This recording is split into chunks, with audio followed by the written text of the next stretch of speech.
एक छोटी सी पर मज़ेदार कहानी आपको शिव जी, पार्वती और गणेश जी के बारे में सुना रहा हूँ।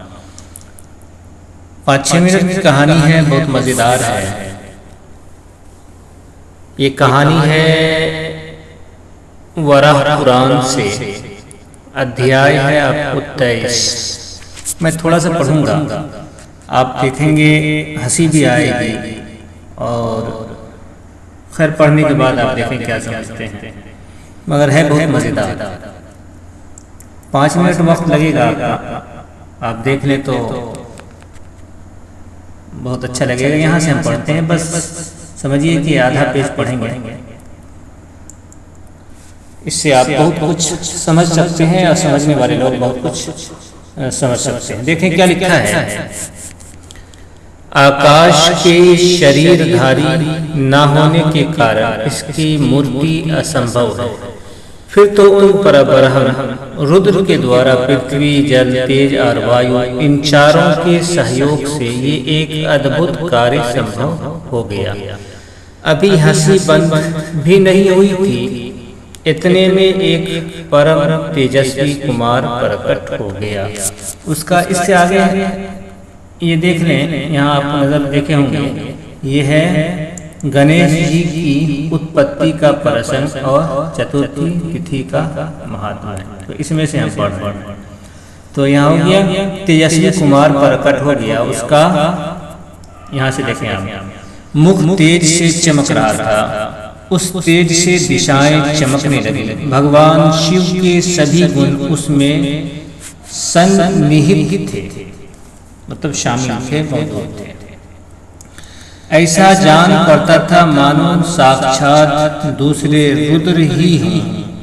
वो कुमार एक महान आत्मा था। वो प्रकट होकर अपनी सस्मित मुस्कुराहट, सस्मित दृष्टि, अद्भुत कांति, दीप्त मूर्ति तथा रूप के कारण देवताओं के मन को मोहित कर रहा था। उसका रूप बड़ा ही आकर्षक था, मोहने वाला, खींचने वाला।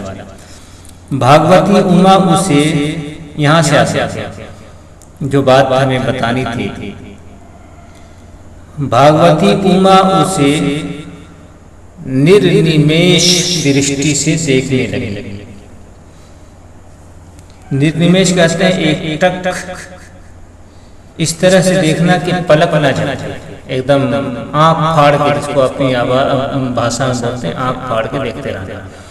तो निर्निमेष दृष्टि से देखने लगे। ये अद्भुत कार्य देख कर तथा स्त्री का भी देखे, तथा स्त्री का स्वभाव चंचल होता है। चंचल कहते हैं जो एक हालत पर ना हो, डावाडोल। संभवतः हो सकता है, मुमकिन है, उमा की आंखें भी इस अनुपम कहते हैं बेजोड़, जिसके बराबर कोई ना हो, सुंदर बालक पर मुग्ध हो गई। मुग्ध करते मोहित हो गई, लुभ गई, अपने आप को एक तरह से दिल जो है खींच गया, उसकी तरफ चला गया। तो इस तरह से हो गया, तो उस बालक पर हो गया। आगे देखिए क्या है। यह मानकर भगवान रुद्र के मन में क्रोध का आविर्भाव कहते हैं कि पैदा होना, क्रोध जन्म लेना, गुस्सा जन्म लेना, गुस्सा में हो जाना, तो आविर्भाव हो गया। अतः उन परम प्रभु ने गणेश जी को शाप दे दिया। कुमार, तुम्हारा मुख हाथी के मुख जैसा और पेट लंबा होगा, सर्प सांप भी तुम्हारे यज्ञोपवीत का काम देंगे। ये नितांत सत्य है। आगे सुने। इस प्रकार गणेश जी को शाप देने पर भी भगवान शंकर का रोष शांत नहीं हुआ। उनका शरीर क्रोध से कांप रहा था। वे उठकर खड़े हो गए। त्रिशूलधारी रुद्र का शरीर जैसे जैसे हिलता, वैसे वैसे उनके श्री विग्रह के रोमकूपों से तेजोमय जल निकलकर बाहर गिरने लगा। उससे दूसरे अनेक विनायक उत्पन्न हो गए। उन सभी के मुख हाथी के मुख जैसे थे तथा उनके शरीर की आभा काले खैर, ये तो इतना रहने दे। यहाँ एक चीज और देख लें कि यहाँ ये बात आई है, आपके मुख से प्रकट हुआ ये बालक है। तो ये गणेश जी के बारे में बता रहे हैं कि गणेश जी की जो पैदाइश हुई है, जन्म हुआ है, वो शिव जी के मुंह से हुआ है। और आप देखेंगे दूसरी पुस्तकों के अंदर, बल्कि मैं वीडियो बनाया हूँ, उसमें दिखाया हूँ 4-5 पुस्तकों से कि किसी में ये बात आई है कि वो पार्वती की गर्भ से पैदा हुआ है। इसी तरह से कहीं ये बात भी आई है कि मैल से पैदा हुआ है। कहीं शिव पुराण के अंदर ये बात भी आई है कि यूं ही बैठे हुए थे शिव जी पार्वती के साथ, फिर एक बालक अंदर घर में बैठे हैं, फिर एक बालक आता है, दरवाज़ा खटखटाता है, बाहर निकलते हैं, फिर वही बालक जो है अंदर बच्चा हो जाता है। तो इस तरह की बातें, अच्छी बातें हैं शिव जी के बारे में, इसके गणेश जी के पैदाइश के बारे में। फिर सर क्या कहते हैं कि सर कटने के बारे में भी बहुत सारी बातें हैं कि शिव जी ने काटा है, या एक और थे शनिचर नाम के, उनकी नज़र पड़ने से कट गई है। इसी तरह से यहाँ ये बात आई है कि शिव जी के शाप से। तो एक तरह की बातें नहीं है, इसमें कई तरह की बातें मिलती हैं। तो उन बातों को अपनी जगह पर रहने दें। यहाँ देखें कि पार्वती, सारे लोग जानते हैं कि पार्वती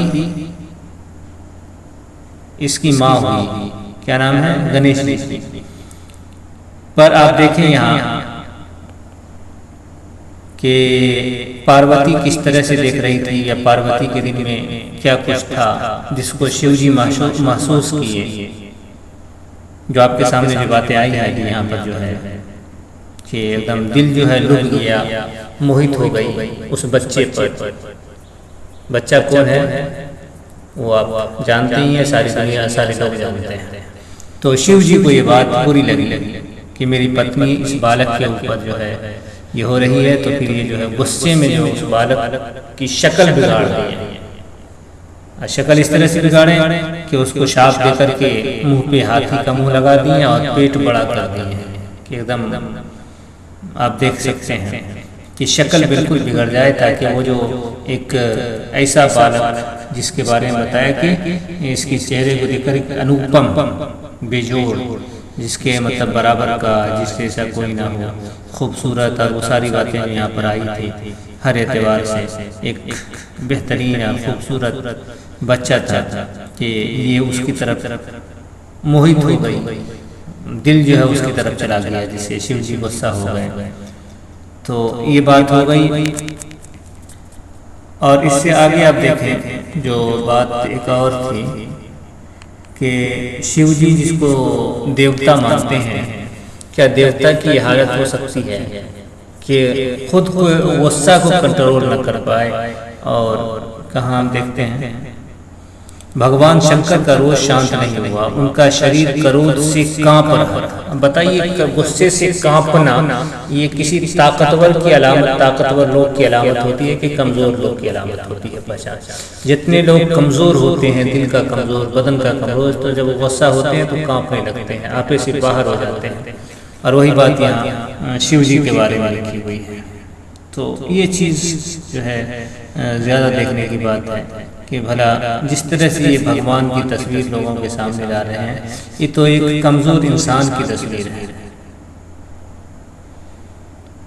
तो ये बात थी, ये दो बातें थी जो आपके सामने आ गई। और बाकी जो अगर पढ़ना चाहें तो आप इस किताब को पढ़ सकते हैं।